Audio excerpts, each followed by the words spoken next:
بسم اللہ الرحمن الرحیم۔ ہم سے رسول اللہ صلی اللہ علیہ وسلم نے دجال کے متعلق ایک لمبی حدیث بیان کی۔ آپ صلی اللہ علیہ وسلم نے اپنے حدیث میں یہ بھی فرمایا تھا کہ دجال مدینہ کی ایک گھاری شور زمین تک پہنچے گا، اس پر مدینہ میں داخلہ تو حرام ہوگا۔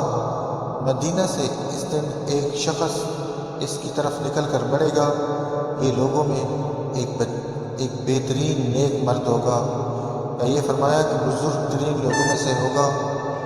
وہ شخص کہے گا، میں گواہی دیتا ہوں کہ تو ہی دجال ہے، جس کے متعلق ہمیں رسول اللہ صلی اللہ علیہ وسلم نے اطلاع دی تھی۔ دجال کہے گا، کیا میں اسے قتل کر کے پھر زندہ کر ڈالوں تو تم لوگوں کو میرے معاملہ میں کوئی شعبہ رہ جائے گا؟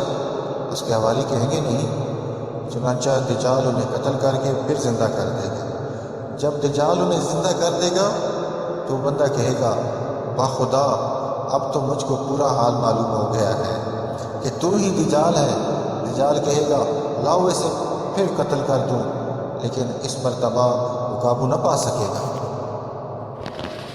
میں نے ابو ہریرہ رضی اللہ عنہ سے سنا، انہوں نے بیان کیا کہ آن حضرت صلی اللہ علیہ وسلم نے فرمایا کہ مجھے ایک ایسے شہر میں ہجرت کا حکم ہوا ہے جو دوسرے شہروں کو کھا لے گا، یعنی سب کا سردار بنے گا۔